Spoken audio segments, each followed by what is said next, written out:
Hello hello, j'espère que vous allez bien.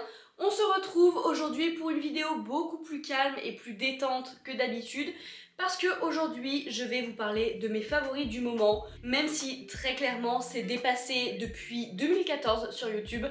Tant pis, c'est pas grave, moi j'adore faire ça et j'adore regrouper des trucs à droite, à gauche qui me plaisent en ce moment et vous les partager. Donc c'est ce qu'on va faire aujourd'hui. Aujourd'hui j'ai un petit peu de tout, j'ai des créateurs de contenu, j'ai de la cosmétique, j'ai des vêtements pour une fois, j'ai un nouveau podcast à vous partager. Vraiment j'ai plein de choses différentes, j'ai même une série. Vraiment dans cette vidéo on va voir de tout et n'importe quoi. Et c'est ça qui est intéressant. Bref, je vais arrêter de blablater et on va commencer tout de suite par les cosmétiques. Ça fait quelques temps que je suis en grande recherche d'une crème solaire parce que c'est vrai que j'essaye de m'intéresser de plus en plus au skincare, aux soins de la peau, aux soins du visage. Le truc qui revient le plus souvent dans les vidéos et dans les conseils, c'est avoir une bonne crème solaire. Malheureusement, toutes les crèmes solaires que j'ai pu tester me font des boutons ou alors me rendent la peau hyper grasse et impossible de me maquiller par-dessus. Bref, j'aime pas du tout les crèmes solaires, je trouve ça atroce à porter sur la peau, ça fait toujours moche et ça ne me convient absolument pas. Donc, j'ai cherché pendant longtemps sur les réseaux sociaux une crème solaire qui aurait pu me convenir au mieux. Celle-ci revenait assez souvent dans mes recommandations. Donc c'est la Avène ultra légère pour les peaux normales à mixtes. Et en fait, je sais plus comment c'était marqué sur le packaging, mais en gros c'est une crème solaire qui est censée pénétrer hyper vite et du coup ça va bien pour les peaux grasses parce que ça ne graisse pas encore plus la peau et ça ne la rend pas luisante et dégoulinante de crème solaire quoi. Honnêtement, j'y croyais pas trop, j'étais pas hyper optimiste et en fait dès la première utilisation, je suis tombée amoureuse. Elle est très liquide, donc du coup j'en ai mis 3,5 tonnes et pourtant ça ne m'a pas laissé un fini blanc, ça ne m'a pas laissé un fini gras, dégoulinant, luisant. Au contraire, alors évidemment ça reste une crème solaire, alors ça va vous donner en fait un confort sur la peau un peu spécial. On sent qu'on a une crème solaire, on sent que c'est un produit qui est gras. Mais là par exemple je la porte et pourtant je ne ressens pas un verre luisant. J'ai pas du tout la peau qui brille de partout, qui dégouline, qui luit. Genre vraiment ma peau est glowy, normale. Ça va faire un peu plus d'une semaine que je la teste. Zéro bouton à déplorer, zéro sécheresse, zéro allergie ou quoi que ce soit. Vraiment, je l'adore, je ne peux que la recommander. Autre petit produit skincare que j'ai aussi découvert sur les réseaux sociaux, c'est une crème pour le contour des yeux. Vraiment, elle est incroyable. Elle coûte un peu cher pour un tout petit pot comme ça. Vraiment, c'est ridicule. Elle est vraiment minuscule, mais vous en avez besoin de vraiment pas beaucoup. Elle est très grasse, très riche. Elle est très épaisse en fait comme crème. Donc vous avez juste à poser votre doigt sur la crème, vous le mettre sous le contour des yeux, ça suffit amplement. Donc il y en a vraiment pour un moment. Même si le pot est tout petit, j'avais très peur. Mais en fait la contenance est parfaite parce que il y a vraiment besoin de très peu de produits pour qu'ils soient efficaces. Moi je recherchais vraiment une crème pour les yeux qui soit très riche mais qui laisse pas un fini trop gras pour que je puisse l'utiliser le matin et le soir. Parce qu'en fait avec le maquillage, moi j'ai les yeux très sensibles et avec les allergies en ce moment, j'ai les yeux qui pleurent énormément et donc j'ai les yeux très secs et le coin des yeux qui a tendance à être hyper irrité, c'est terrible. Donc du coup il me fallait une crème qui soit en fait qui puisse hydrater correctement mon contour des yeux et lui apporter en fait toute la nutrition et toute l'eau dont il a besoin. Et c'est vrai que celle-ci m'a été recommandée vraiment beaucoup de fois et je comprends pourquoi et je peux vous la recommander à mon tour. Parlons maintenant de TikTok et de deux créatrices de contenu que j'ai découvert il n'y a pas très longtemps. Enfin une un peu plus longtemps que l'autre, mais je suis complètement accro. Pour vous introduire la première créatrice, il faut que je pose un petit peu un contexte et un décor, sinon vous n'allez absolument pas comprendre. Je ne suis absolument pas fan d'ASMR, vraiment les bruits de bouche, les bruits de tapotement, de machin, ça me tend, je déteste ça, je trouve ça horrible et ça a l'effet inverse de ce qui est recherché sur moi en tout cas. Mais j'ai découvert l'ASMR, le facial ASMR, je sais pas comment on dit en français, ni si je le dis bien en anglais d'ailleurs, mais c'est des soins du visage faits en institut, filmés en ASMR. Je vais vous mettre quelques extraits pour que vous puissiez un peu situer à quoi ça ressemble. Mais c'est le truc qui me détend le plus au monde. Vraiment, c'est incroyable. Les périodes pendant mon déménagement où j'avais du mal à dormir parce que j'avais trop de choses en tête, un peu trop de stress et tout, je regardais ça couché dans le noir dans mon lit et en 10 minutes, j'étais profondément endormie. Ça a un pouvoir de détente et c'est hypnotisant. C'est vraiment incroyable. Donc le compte que j'ai à vous recommander si vous êtes en recherche de ce genre de choses, c'est Skincare with Morgane. Donc c'est un compte anglophone, je sais pas si elle est américaine ou anglaise, je crois qu'elle est américaine. Et elle fait plein de trucs comme ça, elle fait des vidéos courtes, des vidéos hyper longues, genre de 10 minutes. Elle donne des conseils, etc. Vraiment, son contenu est tellement esthétique et tellement hypnotisant. J'adore, ça me détend, un truc de malade. Ensuite, on va changer un peu de registre parce qu'on va parler de plantes. D'ailleurs, je vous en ai présenté quelques-unes de mes plantes dans ma dernière vidéo sur la deuxième partie de mon déménagement. J'ai fait un énorme rempotage, donc n'hésitez pas à aller voir si ça vous intéresse. Bref, ce n'est pas le sujet. En ce moment, je suis de nouveau obsédée par les plantes, l'entretien des plantes, les différents substrats, etc. Vraiment, c'est un truc qui me matrixe en ce moment.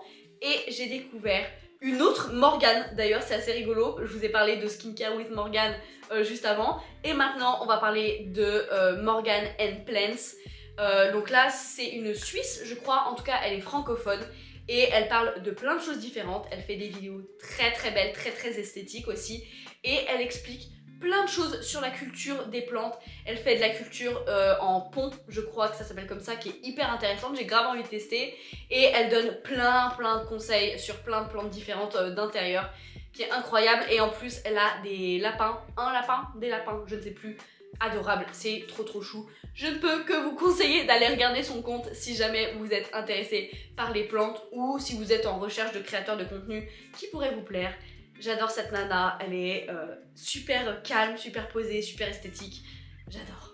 Maintenant, nous allons faire un détour dans le YouTube de 2012. Vraiment, on va parler de bougies et surtout de Yankee Candle. Vraiment, si vous suiviez les youtubeuses beauté à cette époque, vous n'avez pas pu passer à côté des Yankee Candle. Vraiment, on en a bouffé et rebouffé. Et puis écoutez, moi j'adore ça, encore et toujours, je suis trop fan de bougies. Vraiment ce moment où on a terminé le ménage, terminé de faire la vaisselle, de nettoyer la cuisine, et qu'on allume une petite bougie et que l'ambiance est posée, incroyable. Best moment de la journée. Ma préférée pendant extrêmement longtemps, genre depuis bien 10 ans, c'est la Clean Coton, je crois. Ça sent la lessive, ça sent le propre, ça sent le bébé, j'adore. Mais alors, celle-ci, la Pink Cherry et Vanilla, je pense très sincèrement qu'elle peut concurrencer la Clean Coton, même si ça donne des ambiances très différentes. Moi je sais que j'en ai eu un peu ma claque de cette odeur de lessive et de propre, j'ai envie de trucs un peu plus sucrés etc. en ce moment. Et surtout, vous le savez parce que je vous en ai déjà parlé, mais je suis complètement accro à l'odeur de vanille. En ce moment, je fous de la vanille partout, de mon déo jusqu'à mes bougies. Et vraiment, celle-ci, elle est hyper sucrée, mais subtile. Elle n'est pas entêtante. Ça n'a pas une odeur de gâteau non plus. Mais elle est incroyable. Vraiment, ça sent... C'est parfait pour que ça sente le propre dans la maison après le ménage. Je l'adore. Comme vous pouvez le voir, elle est vraiment bien entamée. Mais voilà, elle est incroyable. Je pouvais que vous la recommander si vous aimez bien rajouter une touche un peu plus cosy dans votre intérieur. En plus, les nouveaux packaging sont très beaux. Je pense que je vais les réutiliser pour faire des vases ou alors pour mettre mes boutures. Je pense que vous voyez pas très bien derrière, mais je réutilise beaucoup les contenants de bougies pour mettre mes boutures à l'intérieur. Je trouve ça trop pratique et super beau. Bref, voilà, j'ai rien de plus à dire. Incroyable. Je l'adore. On va parler d'un truc dont je ne parle pas hyper souvent ici. On va parler de vêtements parce que j'ai découvert quelque chose, en tout cas un type de vêtement qui me va bien, que j'adore et que je décline absolument dans tous les coloris. C'est terrible. L'année dernière, j'avais fait un très gros haul Vinted et à l'intérieur de mes colis, j'avais reçu ce petit haut là en noir. C'est un petit haut H&M qui est vraiment très simple, voilà. c'est une forme que moi personnellement à l'époque j'avais pas du tout l'habitude de porter parce que j'ai toujours eu l'impression d'avoir les épaules un peu trop carrées, un peu trop imposantes, alors que pas du tout, mais je trouvais que mettre en avant mes épaules c'était pas très féminin avec ma silhouette. Et donc du coup ce genre de top qui se porte comme ça, donc assez ras du cou et qui dégage vraiment les épaules et qui donne cette impression en fait comme le contraire d'un décolleté. Au lieu de faire un V comme ça fait comme ça sur les côtés et ça cache vraiment le décolleté. Moi, c'est des choses que j'avais pas du tout l'habitude de porter parce que justement, j'avais peur que ce soit pas très flatteur pour ma silhouette. Au final, je cherchais ce genre de petit haut parce que j'en voyais encore une fois partout sur les réseaux sociaux et je suis extrêmement influençable, vous le savez. Et donc, j'en ai commandé un et je suis tombée littéralement amoureuse de ce petit top. Je l'ai porté tout l'été, il est incroyable avec une petite chemise par-dessus, un short, au contraire avec un jean et un collier pour que ce soit un peu plus habillé et des talons, ça va. En fait ça va avec tout, c'est incroyable. Et donc cette année, eh ben, je me suis dit que j'allais en racheter d'autres. Et là avec le retour de l'été, j'ai retrouvé ces deux coloris là qui sont vraiment incroyables. Donc pareil, c'est aussi des H&M, c'est exactement le même modèle. Et vraiment, regardez-moi ce vert incroyable, vraiment magnifique. Elle me va trop bien au teint avec un petit jean blanc et des talons. Parfaite tenue d'été un peu classe. Ou au contraire avec un petit short, une jupe et tout. Ça va trop bien. Et on a une couleur un peu plus sobre en bleu clair comme ça qui est aussi magnifique et qui me va trop bien. Ce choix de couleur a aussi été motivé parce que je me suis rendu compte quand j'ai trié mes fringues, et d'ailleurs n'hésitez pas encore une fois à aller voir ma précédente vidéo et aller checker mon Vinted parce que j'ai fait un énorme tri.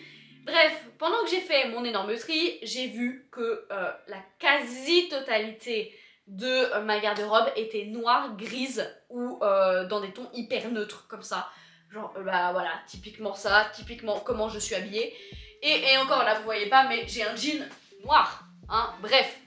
Je m'habille tout le temps en noir, tout le temps dans des couleurs hyper neutres, hyper basiques. Mais bref, pour cet été, je me suis mis comme objectif de porter un peu plus de couleurs.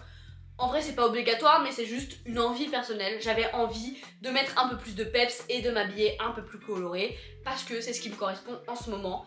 Et donc vraiment, quand j'ai vu ce genre de couleurs-là, je me suis dit, bingo. C'est des coupes très simples qui, je sais, me vont bien et me mettent en valeur.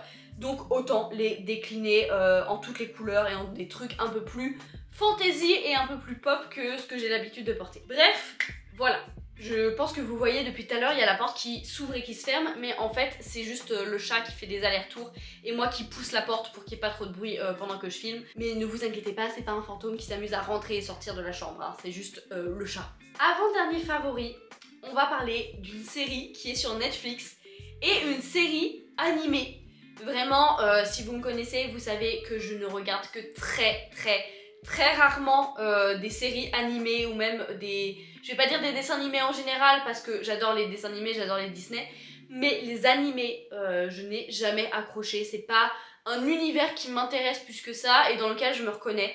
Donc je me suis jamais trop intéressée à ça. Mais mon chéri m'a fait découvrir la série de dessins animés Avatar. Il y a 3 saisons, donc c'est assez court, mais c'est incroyable. C'est trop mignon, c'est très philosophique, il y a plein de morale, plein de réflexions.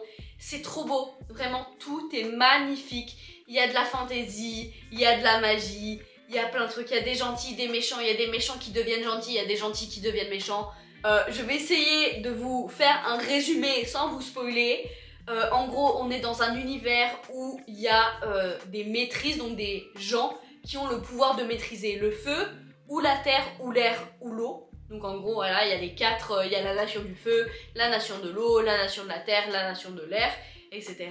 Et pour maintenir un certain équilibre, il y a un personnage qui est appelé l'Avatar, et en gros, qui a le pouvoir de maîtriser les 4 éléments, et qui est là en fait pour maintenir l'équilibre. Sauf que, évidemment, la nation du feu va essayer de contrôler le monde entier et va essayer de tuer l'Avatar pour prendre le contrôle du monde, en gros du gros. Et nous, on va suivre les aventures de l'Avatar et de ses amis. Voilà, très simple, très basique, mais extrêmement efficace. Franchement, si vous savez pas quoi regarder en ce moment, je peux vous conseiller vivement cette série. C'est trop chou, j'ai adoré. Je suis allée chercher mon téléphone pour vous parler du nouveau podcast que j'ai découvert en ce moment. Vous savez que je suis vraiment accro au podcast. J'en écoute quand je me prépare le matin, quand je fais la vaisselle, quand je fais le ménage, quand je vais me balader en voiture, quand je fais mon sport. Bref, j'en écoute tout le temps, même beaucoup plus que ma musique. C'est pour vous dire. Et en fait, je suis tombée sur un podcast d'une créatrice de contenu que j'avais déjà vu sur TikTok et j'avais bien aimé son mood, etc., son énergie, mais je ne savais pas du tout qu'elle faisait des podcasts et j'ai vu ça passer, donc je l'ai mis dans un coin de ma tête. Je m'y étais pas plus intéressée que ça au moment où je l'ai découvert. Et là, je me suis retrouvée du coup à court de podcast et je me suis dit, eh ben voilà, c'est l'occasion de commencer. Et vraiment, je suis tombée sur le cul. Du coup, on va parler du podcast Chez nous de Océane Andrea. Je m'attendais à ce que ce soit un podcast un petit peu amateur, pas très travaillé. C'est pas du tout péjoratif quand je dis ça. Et vraiment, j'ai écouté les 3 ou 4 premiers épisodes et je suis tombée sur le cul. C'est une fille qui est plus jeune que moi et qui pourtant a su mettre des mots sur des trucs que même moi, j'avais pas encore conscientisé. Vraiment, elle traite des sujets dont on n'a pas l'habitude d'entendre. Moi, j'ai écouté son podcast sur l'alcool chez les jeunes et aussi sur le fait d'avoir des passions ou non. Et vraiment, elle est hyper décomplexante dans son podcast. J'ai adoré. C'est des réflexions qui sont hyper poussées et en même temps qui peuvent résonner chez tout le monde. Je trouve que ça a une polyvalence qui est vraiment incroyable. Et j'adore. Vraiment, elle me fait trop rire et en même temps, elle fait réfléchir.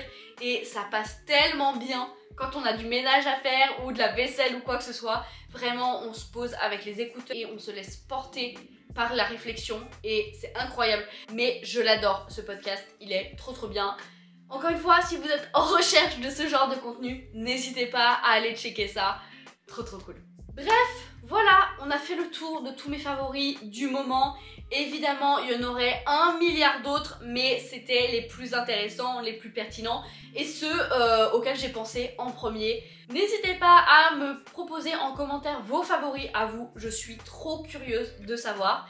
Et dans tous les cas, on se retrouve dimanche prochain. N'hésitez pas à liker la vidéo si elle vous a plu, à commenter et surtout à vous abonner à la chaîne pour suivre toutes les aventures.